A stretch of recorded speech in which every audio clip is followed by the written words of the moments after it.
खबर लालू प्रसाद से जुड़ी हुई, जिसमें सीबीआई एक बार फिर से लालू प्रसाद पर शिकंजा कसती नजर आएगी। आईआरसीटीसी घोटाले में फिर से जांच शुरू होगी। 2018 में भ्रष्टाचार की जांच की शुरुआत की गई थी। मई 2021 में हालांकि इस जांच को बंद कर दिया गया था। रेलवे प्रोजेक्ट में भ्रष्टाचार का यह पूरा मामला है।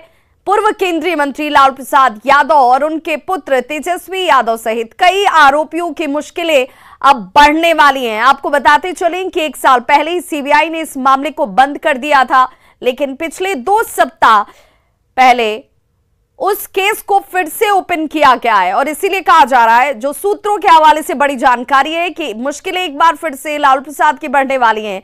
सीबीआई सूत्र के मुताबिक उस केस में मिली कुछ नए इनपुट्स के आधार पर जांच जो है वो एक बार फिर से शुरू की जाएगी, इसे ओपन किया जाएगा। सीबीआई ने 2018 में ही रेलवे परियोजनाओं के आवंटन में भ्रष्टाचार के आरोपों की जांच शुरू की है।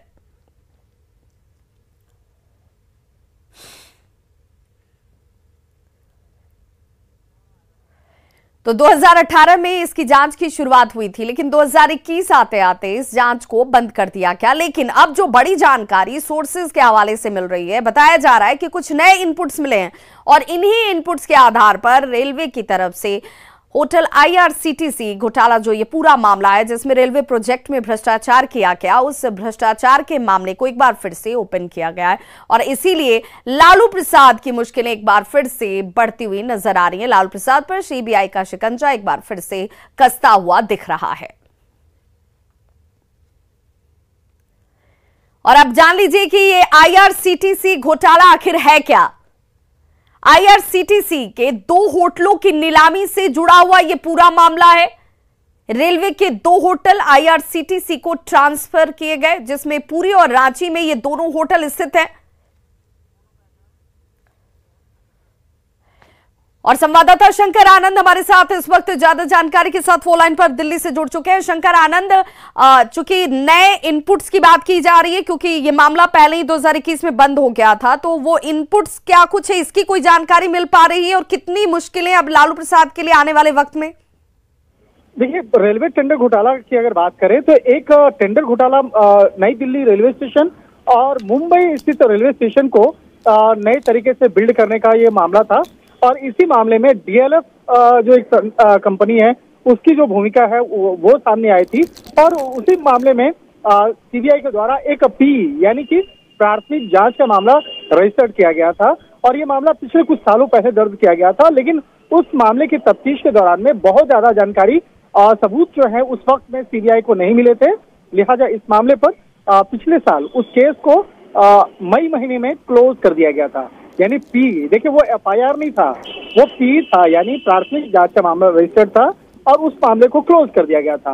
लेकिन पिछले 6-7 महीने के दौरान में एक तफ्तीश के दौरान में कुछ नए डॉक्यूमेंट्स मिले, कुछ नए सबूत मिले और इसी मामले की गंभीरता को देखते हुए उस केस को फिर से रीओपन किया गया है।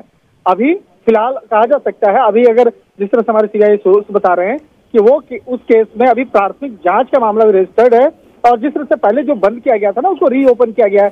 तो अब कुछ दिनों में ही जल्द ही उस केस को एफआईआर में कन्वर्ट किया जाएगा और एफआईआर में कन्वर्ट होने के बाद उसके बाद सर्च ऑपरेशन की जो प्रक्रिया है वो की जा सकती है, कई लोगों से जो पूछताछ की प्रक्रिया है वो की जा सकती है।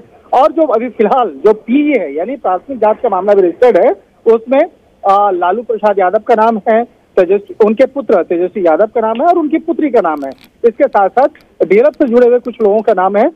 लेकिन इस मामले में जैसा कि हमारा सीबीआई के सूत्र बताते हैं कि जल्द ही वो मामला एफआईआर में तब्दील होगा और एफआईआर में तब्दील होते ही इस मामले में कई लोगों की मुश्किलें हैं वो बढ़ सकती हैं। तो एक तरह से कह सकते हैं कि एफआईआर नहीं है, लेकिन पी का मामला फिर से रीओपन कर दिया गया है। और ये पी जो रीओपन किया गया है वो पिछले 2 सप्ताह पहले ही ये मामला रीओपन किया गया है। तो एक तरह से कह सकते हैं कि जैसे जैसे इस मामले में अब तफ्तीश का दायरा आगे बढ़ेगा, कई लोगों की मुश्किलें बढ़ सकती हैं।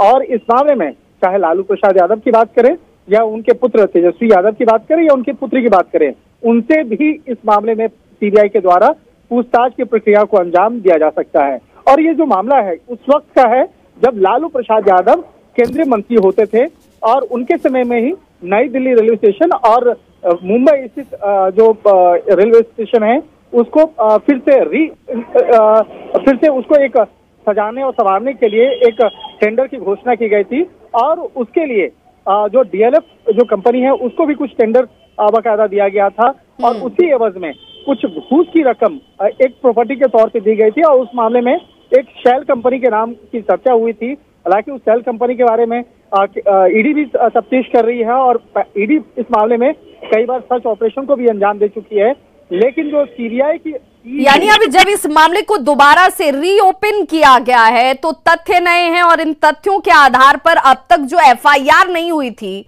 वो एफआईआर दर्ज हो सकती है और इसी बाबत सिर्फ लालू प्रसाद की मुश्किलें नहीं बढ़ेंगी, इससे जुड़े हुए वो तमाम लोगों की मुश्किलें बढ़ेंगी जिनका जिक्र बार बार किया जा रहा था। बहुत बहुत शुक्रिया शंकर आनंद इस तमाम जानकारी के लिए आपका। तो आईआरसीटीसी घोटाला जिसका जिक्र हमारे सहयोगी भी कर रहे थे कि कैसे मुश्किलें एक बार फिर से लालू प्रसाद की बढ़ने वाली हैं, वो आपको बताते चले। आईआरसीटीसी के 2 होटलों की नीलामी से जुड़ा हुआ यह पूरा मामला है। रेलवे के 2 होटल कौन कौन से जरा वो भी बता दें। आईआरसीटीसी को ये 2 होटल ट्रांसफर किए गए। पुरी और रांची में ये दोनों होटल स्थित है। रख रखाव और सुधार के लिए लीजिंग की प्लानिंग थी। विजय कोचर की सुजाता मेसर्स को टेंडर दिया गया। नीलामी प्रक्रिया में बड़े पैमाने पर अनियमितता बरती गई। कोचर ने पटना में 3 एकड़ जमीन डीएमसीएल को दी। सरला गुप्ता की कंपनी है यह डीएमसीएल। पटना के बेली रोड में जमीन है। जमीन की कीमत तकरीबन 2 करोड़ बताई गई। कृषि भूमि बताकर कम दाम पर इसे बेच दिया गया। बाद में जमीन लालू फैमिली की कंपनी को दे दिया जाता है। महज रकम जान लीजिए, जो 2 करोड़ की जमीन बताई जा रही थी वो महज 65 लाख रुपए में ट्रांसफर कर दी गई लालू फैमिली की कंपनी को। जमीन की कीमत 94 करोड़ से ज्यादा थी। जो आकलन किया गया वो 94 करोड़ से भी ज्यादा का था। 7 जुलाई 2018 को लालू समेत 5 पर एफआईआर होता है और इसी सिलसिले में 12 ठिकानों पर ताबड़तोड़ छापेमारी भी उस दौरान की गई थी।